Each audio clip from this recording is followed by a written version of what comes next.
ओम शांति। आज इस वीडियो में हम सुनेंगे 2 जून 2026 की बाबा की मुरली कहानी के रूप में। हमारी आज की कहानी का नाम है रूहानी पंडों की अनोखी यात्रा। आइए सुनते हैं आज के बाबा के महावाक्य कहानी के रूप में। शुरुआत करते हैं आज की बाबा की मुरली के मुख्य बिंदुओं से। आज बाबा कहते हैं, रूहानी पंडा बनकर दूसरों को भी घर का रास्ता बताओ। शरीर के फैशन की जगह ज्ञान तथा गुणों का श्रृंगार करो। अगर श्रृंगार करना है तो शरीर का मत करो, ज्ञान तथा गुणों का करो। बाबा ये भी कहते हैं कि योग बल द्वारा अपना स्वर्ग का राज्य प्राप्त करो। तथा सबसे मुख्य बात जो बाबा बताते हैं, गृहस्थ में रहकर कमल फूल समान बनना है। कमल फूल के समान न्यारा और प्यारा बनकर रहना है। गृहस्थ में रहते हुए भी गृहस्थी से न्यारा कमल फूल समान बनना है। आइए अब हम सुनते हैं हमारी आज की कहानी, रूहानी पंडों की अनोखी यात्रा। साथ ही इस वीडियो में हम आज की बाबा की मुरली का सारांश तथा मंथन भी देखेंगे, तो वीडियो में अंत तक बने रहें। बहुत समय पहले की बात है, एक विशाल राज्य था जिसका नाम था भारत। यह कोई साधारण राज्य नहीं था, कभी यह धरती पर स्वर्ग था। यहाँ हर तरफ सुख, शांति, प्रेम और पवित्रता थी। लोग देवता कहलाते थे। राजा रानी, लक्ष्मी नारायण जैसे गुणवान तथा महान थे। लेकिन समय का चक्र घूमता गया। धीरे धीरे मनुष्यों ने अपने वास्तविक स्वरूप को भूलना शुरू कर दिया। काम, क्रोध, लोभ, मोह और अहंकार जैसे विकारों ने उनके मन पर अधिकार कर लिया। स्वर्ग धीरे धीरे नरक में बदल गया। दुख, अशांति तथा भय चारों तरफ फैल गया। इस दुखी संसार के लोग आकाश की ओर देखकर पुकारने लगे, हे परमपिता परमात्मा, हमें इस दुखमय दुनिया से मुक्त करो। हमें फिर से सुख व शांति का जीवन दो। उनकी पुकार सुनकर परमपिता शिव बाबा इस धरती पर आए। शिव बाबा ने आकर अपने बच्चों को समझाया, मीठे बच्चों, तुम ये शरीर नहीं हो, तुम आत्मा हो। मैं तुम्हारा रूहानी पिता हूँ। मैं तुम्हें फिर से स्वर्ग का मालिक बनाने आया हूँ। यह सुनकर बच्चों को आश्चर्य हुआ। बाबा ने कहा, तुम सब मुझे जन्म जन्मांतर से पुकार रहे थे। अब मैं तुम्हें ज्ञान देने आया हूँ, जिससे तुम फिर से अपने खोए हुए राज्य के अधिकारी बन सको। एक दिन बाबा ने अपने बच्चों को बुलाया तथा कहा, बच्चों, तुम सब रूहानी पंडे हो। बच्चे सोचने लगे, पंडा, हम कैसे पंडे हैं? बाबा मुस्कुराए और बोले, दुनिया में पंडे तीर्थ यात्रियों को रास्ता दिखाते हैं, लेकिन तुम उससे भी महान पंडे हो। तुम आत्माओं को उनके असली घर शांति धाम का रास्ता दिखाने वाले हो। बच्चों को अपनी जिम्मेदारी समझ आने लगी। बाबा ने आगे कहा, तुम्हें जंगलों में जाने की आवश्यकता नहीं है। अपने घर परिवार में रहो, अपना काम धंधा करो, लेकिन कमल फूल के समान बनो। एक बच्चे ने पूछा, बाबा, कमल फूल जैसा कैसे? बाबा ने समझाया, कमल कीचड़ में रहता है, फिर भी कीचड़ उसे गंदा नहीं कर पाती। उसी प्रकार संसार में रहते हुए भी संसार के विकार तुम्हें प्रभावित नहीं करने चाहिए। बच्चों ने निश्चय किया कि वे गृहस्थ जीवन में रहते हुए भी परमात्मा की याद में रहेंगे, कमल फूल समान न्यारे और प्यारे बनेंगे। एक दिन कुछ बच्चे बड़े सुंदर वस्त्र पहनकर तथा फैशन करके बाबा के पास पहुंचे। बाबा ने प्रेम से पूछा, बच्चों, यह कैसा श्रृंगार है? वे बोले, बाबा, यह तो शरीर का श्रृंगार है। बाबा ने कहा, मैं तुम्हारा रूहानी श्रृंगार करने आया हूँ। ये शरीर तो नाशवान है, इसकी सुंदरता कुछ समय की है, लेकिन ज्ञान रत्नों का श्रृंगार तुम्हें 21 जन्मों तक सुख देगा। फिर बाबा ने समझाया, आज दुनिया में लोग बाहरी सुंदरता के पीछे भाग रहे हैं, लेकिन सच्ची सुंदरता आत्मा की पवित्रता में है। बच्चों को बात समझ में आ गई। बाबा ने बच्चों से कहा, आज तुम स्वयं को गरीब समझते हो, लेकिन वास्तव में तुम भविष्य के राजकुमार तथा राजकुमारी हो। बच्चे खुश हो गए। बाबा बोले, आज तुम साधारण कपड़ों में बैठे हो, लेकिन अगले जन्म में स्वर्ग में सोने के चम्मच से दूध पियोगे। ये सुनकर सभी बच्चों की आंखों में भविष्य के स्वर्ग की तस्वीर उभर आई। समय तेजी से आगे बढ़ रहा था। दुनिया में युद्ध, अशांति और विनाश की परिस्थितियां बनने लगी। बाबा ने बच्चों को चेतावनी दी, बच्चों, ये पुरानी दुनिया समाप्त होने वाली है, इसलिए अभी से तैयारी करो। जो मुझे याद करेंगे तथा ज्ञान धारण करेंगे, वे स्वर्ग के अधिकारी बनेंगे। दुनिया के लोग इस बात को समझ नहीं पा रहे थे। वे अपनी नींद में सोए हुए थे, लेकिन बाबा के बच्चे जाग चुके थे।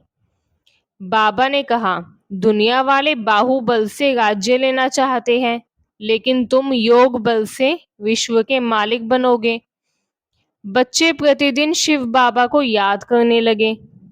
उनकी आत्मा शक्तिशाली होती गई। उन्हें विश्वास था कि एक दिन वे फिर से स्वर्ग के राजा बनेंगे। एक दिन बाबा ने पूछा, यदि तुम्हारा कोई प्रिय व्यक्ति शरीर छोड़ दे तो क्या तुम रोगे? कुछ बच्चे चुप हो गए। बाबा ने समझाया, आत्मा अमर है, वह केवल एक शरीर छोड़कर दूसरा शरीर धारण करती है, इसलिए मोह में फंसना नहीं है। फिर बाबा ने कहा, तुम्हें सबको रोने से बचाने वाला बनना है, स्वयं रोने वाला नहीं। धीरे धीरे बच्चों की बुद्धि में ये स्पष्ट हो गया कि वे कौन हैं, उनके पिता कौन हैं तथा उनका भविष्य क्या है। उन्हें समझ आ गया कि हम आत्मा हैं, शिव बाबा हमारे पिता हैं, हमें कमल फूल समान बनना है, हमें रूहानी पंडा बनकर दूसरों को भी रास्ता दिखाना है, हमें शरीर का नहीं ज्ञान का श्रृंगार करना है, हमें पुरानी दुनिया से दिल हटाकर नई दुनिया का अधिकारी बनना है। और फिर सभी बच्चों ने एक साथ संकल्प लिया, हे शिव बाबा, हम आपकी श्रीमत पर चलेंगे, याद की यात्रा करेंगे, पवित्र बनेंगे तथा स्वयं भी स्वर्ग के अधिकारी बनेंगे तथा दूसरों को भी स्वर्ग का रास्ता बताएंगे। शिव बाबा मुस्कुराए और बोले, मीठे बच्चों, यही तुम्हारी सच्ची जीत है। तुम आज के भिखारी नहीं, कल के विश्व महाराजा हो। ओम शांति। आइए अब हम सुनते हैं 2 जून 2026 की बाबा की प्रातः मुरली का सारांश। ईश्वरीय महावाक्य। इस मुरली में शिव बाबा बच्चों को समझाते हैं कि वे सभी रूहानी पंडे अर्थात गाइड हैं। जैसे पंडा यात्रियों को तीर्थ का रास्ता दिखाता है, वैसे ही ब्राह्मण बच्चे आत्माओं को शांति धाम व सुख धाम का रास्ता बताते हैं। बच्चों को गृहस्थ जीवन में रहते हुए भी कमल फूल समान बनना है, अर्थात संसार में रहकर भी संसार के विकारों से न्यारा रहना है। बाबा कहते हैं कि यह संसार इस समय रावण राज्य है, जहाँ दुख, अशांति तथा विकार है। परमपिता शिव बाबा बच्चों को ज्ञान देकर फिर से राम राज्य का अधिकारी बनाते हैं। इस समय आत्माओं को अपने 84 जन्मों के चक्र को समझकर स्वयं को पावन बनाना है। बाबा बच्चों को जिस्मानी श्रृंगार तथा फैशन से दूर रहने की शिक्षा देते हैं। वे कहते हैं कि बाहरी सुंदरता नहीं, बल्कि ज्ञान व पवित्रता का रूहानी श्रृंगार ही वास्तविक सौंदर्य है। ज्ञान रत्नों से सजा हुआ जीवन आत्मा को 21 जन्मों तक सुख और सम्मान दिलाता है। बच्चों को अपने घर परिवार तथा व्यवसाय की जिम्मेदारियां निभाते हुए भी याद की यात्रा में रहना है। उन्हें हर समय बाबा को याद करना है, बाबा को कभी भी भूलना नहीं है। कोई भी कार्य करते समय बुद्धि शिव बाबा से जुड़ी रहनी चाहिए। यही है सच्ची साधना। बाबा बताते हैं कि योग बल से ही विश्व की बादशाही प्राप्त होती है, ना कि बाहुबल से। मुरली में देह अभिमान तथा मोह छोड़ने पर भी विशेष बल दिया गया है। बाबा कहते हैं आत्मा अमर है, इसलिए किसी के शरीर छोड़ने पर मोह या शोक नहीं करना चाहिए। सच्चे ज्ञानवान बच्चे, जो सच्चे ज्ञानी हैं, वो साक्षी भाव में रहते हैं तथा हर परिस्थिति को ड्रामा समझकर स्वीकार करते हैं। बाबा समझाते हैं कि विनाश का समय निकट है, इसलिए सभी को अभी से बाप से अपना स्वर्ग का वर्षा ले लेना चाहिए। जो बच्चे श्रीमत पर चलकर पवित्र बनेंगे, वे भविष्य में स्वर्ग के राजा रानी बनेंगे। आइए अब हम देखते हैं आज की बाबा की मुरली में हमें क्या शिक्षा दी गई है। तो आज बाबा बताते हैं स्वयं को आत्मा समझो तथा शिव बाबा को याद करो। गृहस्थ जीवन में रहते हुए कमल फूल समान बनो। शरीर के फैशन की जगह ज्ञान व गुणों का श्रृंगार करो। बाबा कहते हैं मोह, देह अभिमान और विकारों को छोड़ो। मोह का त्याग करो, देह अभिमान का त्याग करो तथा विकारों का भी त्याग कर दो। रूहानी पंडा बनकर दूसरों को भी घर का रास्ता बताओ। योग बल द्वारा अपना स्वर्ग का राज्य प्राप्त करो। आइए अब हम देखते हैं आज की मुरली का मुख्य संदेश। बाबा कहते हैं हम सभी रूहानी पंडे हैं। गृहस्थ जीवन में रहते हुए याद की यात्रा करके स्वयं को पावन बनाना तथा दूसरों को भी परमात्मा का रास्ता बताना ही हमारा सच्चा कर्तव्य है। हमें खुद भी पावन बनना है तथा दूसरों को भी परमात्मा का रास्ता बताकर पावन बनाना है। यही है हमारा कर्तव्य। आइए अब हम सुनते हैं आज की बाबा की मुरली का गहरा मंथन। 2 जून 2026 की बाबा की मुरली का गहरा मंथन। आज की मुरली का विषय है रूहानी पंडे बनो, याद की यात्रा करो तथा ज्ञान का श्रृंगार धारण करो। ओम शांति। आज की मुरली बहुत सुंदर तथा गहन है। शिव बाबा हमें याद दिलाते हैं कि हम साधारण मनुष्य नहीं हैं, हम रूहानी पंडे हैं, रूहानी यात्री हैं तथा साथ ही दूसरों को भी परम धाम तक पहुंचाने वाले गाइड हैं। बाबा कहते हैं मीठे बच्चे, तुम गृहस्थ में रहते हुए कमल फूल समान बनो। कमल फूल के समान न्यारे तथा प्यारे बनो तथा याद की यात्रा करते रहो। उसके बाद बाबा बताते हैं हम कौन हैं। दुनिया कहती है मैं शरीर हूँ, मैं पुरुष हूँ, मैं स्त्री हूँ, मैं अमीर हूँ, मैं गरीब हूँ, लेकिन बाबा कहते हैं तुम आत्मा हो। जब आत्मा की पहचान भूल जाती है तब दुख शुरू होता है। जब आत्मा स्वयं को पहचान लेती है तब सुख शुरू होता है। आज पूरी दुनिया शरीर को जानती है लेकिन आत्मा को नहीं जानती, इसलिए सब दुखी है, इसलिए अशांति है, इसलिए लोगों के अंदर डर है, इसलिए चिंता है। बाबा कहते हैं एक ही बाप के अनगिनत बच्चे हैं। दुनिया में करोड़ों मनुष्य हैं, लेकिन उन सब का एक ही रूहानी पिता है। उस रूहानी पिता की ही हम सब संतान हैं, वह है शिव बाबा। कोई हिंदू हो, कोई मुस्लिम हो, कोई सिख हो या कोई ईसाई हो, आत्मा का पिता एक ही है। यही सबसे बड़ा सत्य है। जब आत्मा अपने पिता को पहचान लेती है तो उसे अपना घर भी याद आ जाता है। उसके बाद बाबा बताते हैं रावण राज्य तथा राम राज्य क्या है। बाबा बताते हैं अक्सर लोग समझते हैं कि रावण एक व्यक्ति था, लेकिन बाबा समझाते हैं रावण कोई व्यक्ति नहीं है, यह 5 विकारों का प्रतीक है। 5 विकार कौन से? काम, क्रोध, लोभ, मोह तथा अहंकार। जहाँ ये विकार है वही रावण राज्य है। जहाँ पवित्रता, शांति व प्रेम है वही राम राज्य है।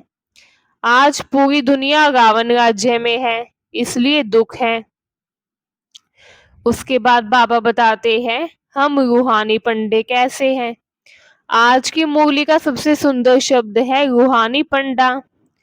पंडा किसे कहते हैं? जो यात्रियों को रास्ता दिखाए। तीर्थ यात्रा में पंडा मार्गदर्शन करता है, लेकिन शिव बाबा सबसे बड़े पंडा है। वह आत्माओं को घर वापस ले जाने आए हैं और हमें भी यही कार्य सौंपा है, इसलिए हम भी रूहानी पंडे हैं। हमारा काम है भटकी हुई आत्माओं को परम धाम का रास्ता बताना। उसके बाद बाबा बताते हैं कि याद की यात्रा सबसे श्रेष्ठ यात्रा है। दुनिया में लोग तीर्थ यात्राएं करते हैं, कहीं पैदल जाते हैं, कहीं बस से जाते हैं, कहीं विमान से उतर जाते हैं, लेकिन बाबा कहते हैं सबसे श्रेष्ठ यात्रा है याद की यात्रा। इस यात्रा में कहीं जाना नहीं पड़ता, ना खर्चा लगता है, ना धक्के खाने पड़ते, बस मन को शिव बाबा से जोड़ना है। उसके बाद बाबा कहते हैं कमल फूल समान जीवन जियो। कमल कहाँ खिलता है? कीचड़ में, लेकिन कीचड़ उसे छू नहीं पाती। वैसे ही बाबा कहते हैं गृहस्थ में रहो, व्यापार करो, नौकरी करो, परिवार भी संभालो, लेकिन मन संसार में नहीं फंसना चाहिए।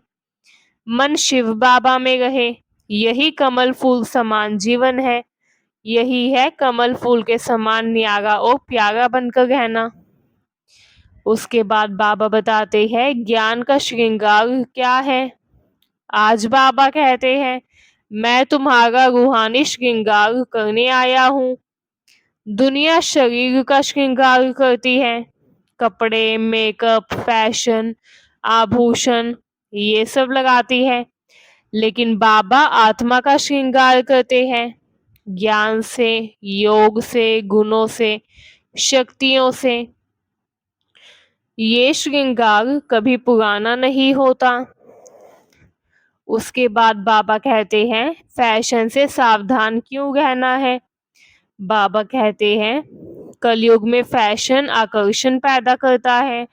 फैशन से देह अभिमान बढ़ता है, फैशन से दिखावा बढ़ता है, फैशन से मन बाहर भागता है। इसलिए बाबा कहते हैं सादगी अपनाओ। सच्ची सुंदरता चेहरे की नहीं, चरित्र की है। उसके बाद बाबा बताते हैं गरीब क्यों भाग्यशाली है। मुरली में बाबा कहते हैं गरीब अच्छे हैं। क्यों? क्योंकि गरीब के पास अहंकार कम होता है। जिस पात्र में पहले से कुछ भरा हो उसमें नया नहीं भरा जा सकता, लेकिन खाली पात्र जल्दी भर जाता है। इसलिए सरल तथा विनम्र आत्माएं जल्दी ज्ञान धारण कर लेती हैं। उसके बाद बाबा बताते हैं स्वर्ग तथा नरक में क्या अंतर है। बाबा कहते हैं आज का संसार तनाव, चिंता, बीमारी, धोखा, अशांति, कलह इन सब में फंसा हुआ है। ये सब नरक की निशानियां हैं। स्वर्ग में क्या होगा? शांति होगी। बाबा बताते हैं स्वर्ग में हर तरफ शांति दिखाई देगी, हर व्यक्ति का अच्छा स्वास्थ्य होगा, पवित्रता होगी, प्रेम होगा, सुरक्षा होगी, किसी का भय नहीं होगा, सबके पास समृद्धि होगी। वहां आंसू नहीं होंगे, सब सुखी होंगे, सब खुश होंगे। उसके बाद बाबा बताते हैं कि विनाश आने से पहले हमें क्या करना है। बाबा बार बार कहते हैं समय बहुत मूल्यवान है। विनाश आने से पहले बाप से वर्षा ले लो। आज दुनिया सो रही है, कुंभकर्ण की नींद में है, लेकिन जो जाग रहे हैं वही भविष्य के मालिक बनेंगे। उसके बाद बाबा बताते हैं कि विश्व की बादशाही हमें कैसे मिलेगी। बाबा कहते हैं, दुनिया के लोग बाहुबल से जीतना चाहते हैं, युद्ध करते हैं, शक्ति दिखाते हैं, लेकिन बाबा कहते हैं विश्व की बादशाही बाहुबल से नहीं मिलती। अगर हमें विश्व की बादशाही चाहिए तो हमें योग बल करना होगा। योग बल से ही हमें विश्व की बादशाही मिलेगी। याद की शक्ति से विश्व की बादशाही मिलती है, अर्थात योग बल से मिलती है। पवित्रता की शक्ति से मिलती है। बाहुबल से विश्व की बादशाही नहीं मिलती। उसके बाद बाबा बताते हैं, मोह की रग क्यों खतरनाक है। आज बाबा बहुत गहरी बात बताते हैं। बाबा कहते हैं, किसी भी देहधारी में मोह की रग नहीं होनी चाहिए। मोह दुख का कारण है। जहाँ मोह है वहाँ डर है। जहाँ मोह है वहाँ रोना है। जहाँ मोह है वहाँ बंधन है। लेकिन जहाँ आत्मिक स्थिति है वहाँ स्वतंत्रता है। उसके बाद बाबा हमें मृत्यु को समझने की कला भी सिखाते हैं। बाबा कहते हैं, शरीर बदलना मृत्यु नहीं है, आत्मा तो अविनाशी है। जैसे पुराने कपड़े बदलते हैं वैसे आत्मा शरीर बदलती है। इसलिए ज्ञानी आत्मा मृत्यु से नहीं डरती। उसके बाद बाबा बताते हैं कि हम स्वर्ग की परियां बनने वाले हैं। आज बाबा कहते हैं, दुनिया की फैशन वाली आत्माएं नरक की परियां हैं, लेकिन तुम स्वर्ग की परियां बनने वाली हो, अर्थात ऐसी आत्माएं जो सदा सुखी रहेगी, सदा पवित्र रहेगी, सदा प्रसन्न रहेगी। बाबा हमें आज का वरदान देते हुए बालक और मालिक का बैलेंस भी सिखाते हैं। बाबा कहते हैं, सर्विस में बालक बनो, अर्थात नम्र बनो, अहंकार रहित बनो। जैसे बालक में अहंकार नहीं होता वैसे ही अपने अंदर भी अहंकार मत रखो, लेकिन अपने पुरुषार्थ में मालिक बनो, अर्थात स्वयं पर पूरा अधिकार रखो। मन का मालिक बनो, संस्कारों का मालिक बनो। यही सफलता का रहस्य है। आइए अब समझते हैं आज का स्लोगन। सोचना तथा करना समान हो तब कहेंगे विल पावर वाले शक्तिशाली आत्मा, अर्थात हमें सोचना तथा करना समान रखना है। बहुत लोग सोचते हैं सुबह जल्दी उठेंगे, योग करेंगे, क्रोध नहीं करेंगे, लेकिन वो सिर्फ सोचते हैं, करते नहीं। इसलिए हमें सोचना तथा करना समान रखना है। जो हम सोच रहे हैं वो हमें करना भी है, तभी हम विल पावर वाली शक्तिशाली आत्मा कहलाएंगे। शक्तिशाली आत्मा वही है जो सोचती है, वही करती है। शक्तिशाली आत्मा वो नहीं है जो सिर्फ सोचती सोचती है, करती नहीं है। नहीं, शक्तिशाली आत्मा वो है जो जो सोचती है वही करती भी है। आइए अब देखते हैं आज की सबसे बड़ी सीख। बाबा कहते हैं, हर परिस्थिति में हर्षित रहो, चेहरा हमेशा प्रसन्न रखो, सहनशील बनो, सरल बनो, रूहानी शान में रहो। जब आत्मा अपनी असली पहचान में रहती है तब माया उसे आकर्षित नहीं कर सकती। आइए अब देखते हैं संपूर्ण मुरली का सारांश। मैं आत्मा हूँ, शरीर नहीं। शिव बाबा मेरा एकमात्र रूहानी पिता है। मैं रूहानी पंडा हूँ। याद की यात्रा सबसे श्रेष्ठ यात्रा है। गृहस्थ में रहकर कमल फूल समान बनना है। शरीर का नहीं, ज्ञान का श्रृंगार करना है। फैशन व देह अभिमान से बचना है। मोह की रग समाप्त करनी है। योग बल से विश्व की बादशाही प्राप्त करनी है। सदा हर्षित, सरल और सहनशील भी रहना है। आइए अब आज की मूली का समापन देख लेते हैं।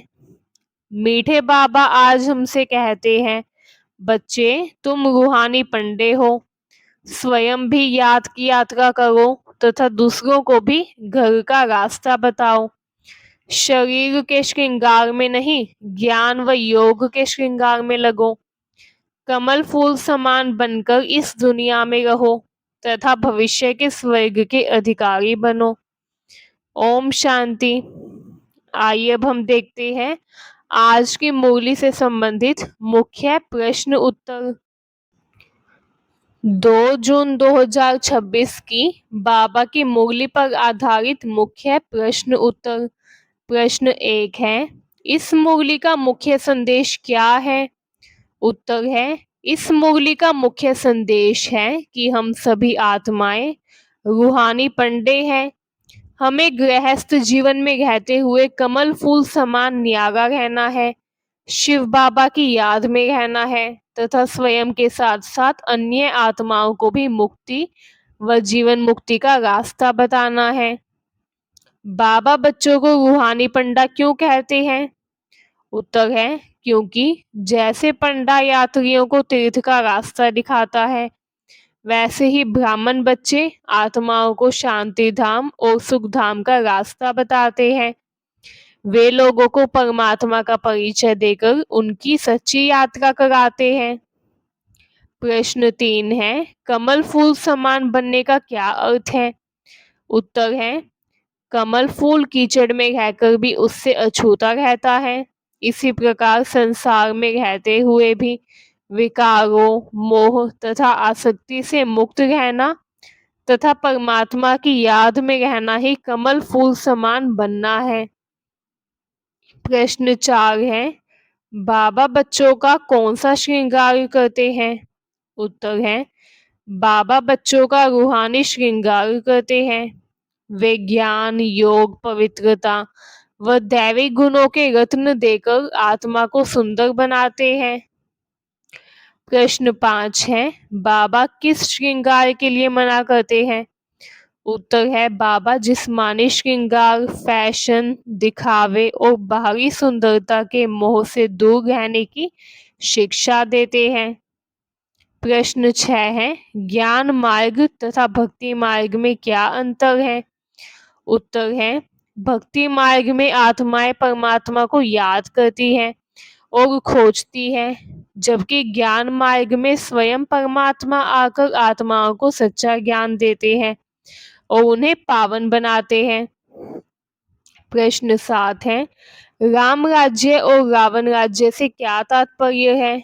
उत्तर है, राम राज्य का अर्थ है स्वर्ग की पवित्र और सुखमय दुनिया, जबकि रावण राज्य का अर्थ है वर्तमान कलयुगी दुनिया, जहां 5 विकारों का प्रभाव है। प्रश्न 8 है, याद की यात्रा क्या है? उत्तर है, शिव बाबा को प्रेम और लगन से याद करना, हर काम करते हुए बुद्धि को परमात्मा से जोड़कर रखना ही याद की यात्रा है। प्रश्न 9 है, राजा जनक का उदाहरण बाबा क्यों देते हैं? उत्तर है, क्योंकि राजा जनक गृहस्थ जीवन में रहते हुए भी ज्ञानी और योगी थे। उन्होंने संसार में रहते हुए जीवन मुक्ति प्राप्त की थी। अगला प्रश्न है, बाबा मोह की रग समाप्त करने की शिक्षा क्यों देते हैं? उत्तर है, क्योंकि मोह आत्मा को बंधन में डाल देता है। मोह के कारण दुख व अशांति बढ़ती है, इसलिए आत्मिक स्थिति में रहकर सभी संबंध निभाने चाहिए। प्रश्न 11 है, आत्मा के शरीर छोड़ने पर रोना क्यों नहीं आना चाहिए? उत्तर है, क्योंकि आत्मा अमर है, वह केवल एक शरीर छोड़कर दूसरा शरीर धारण करती है, इसलिए इसे ड्रामा समझकर स्वीकार करना चाहिए। प्रश्न 12 है, योग बल व बाहुबल में क्या अंतर है? उत्तर है, बाहुबल शारीरिक शक्ति है, जबकि योग बल परमात्मा की याद से प्राप्त होने वाली आत्मिक शक्ति है। योग बल से ही विश्व की बादशाही प्राप्त होती है। प्रश्न 13 है, बाबा भारत को महान गरीब क्यों कहते हैं? उत्तर है, क्योंकि भारत ने अपना आध्यात्मिक धन और स्वर्ग का राज्य खो दिया है, इसलिए वह आध्यात्मिक दृष्टि से सबसे बड़ा गरीब बन गया है। अगला प्रश्न है, 84 जन्मों के चक्र को जानने से क्या लाभ होता है? उत्तर है, 84 जन्मों के चक्र को समझने से आत्मा अपने आदि, मध्य व अंत को जानती है तथा चक्रवर्ती राजा बनने का अधिकार प्राप्त करती है। प्रश्न 15 है, बच्चों को कौन सा पुरुषार्थ करना है?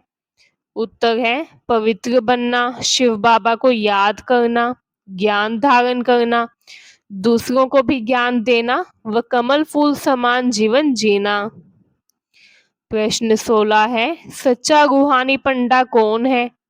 उत्तर है, जो स्वयं याद की यात्रा करता है और दूसरों को भी परमात्मा का परिचय देकर शांति धाम व सुख धाम का रास्ता बताता है, वही सच्चा रूहानी पंडा है। प्रश्न 17 है, वर्तमान समय में सबसे बड़ी हिंसा कौन सी है? उत्तर है, काम विकार की हिंसा सबसे बड़ी हिंसा है, क्योंकि ये आत्मा को आदि, मध्य व अंत तक दुख देती है। प्रश्न 18 है, स्वर्ग की परी बनने का आधार क्या है? उत्तर है, ज्ञान, योग, पवित्रता, दैवी गुण तथा बाबा की श्रीमत पर चलना स्वर्ग की परी बनने का आधार है। अगला प्रश्न है, मुरली के अनुसार सच्ची खुशी किसे मिलेगी? उत्तर है, जो बच्चे स्वयं को आत्मा समझकर बाबा की याद में रहेंगे, ज्ञान धारण करेंगे तथा श्रीमत पर चलेंगे, उन्हें सच्ची व स्थायी खुशी मिलेगी। हमारा अगला और अंतिम प्रश्न है, इस मुरली से हमें क्या शिक्षा मिलती है?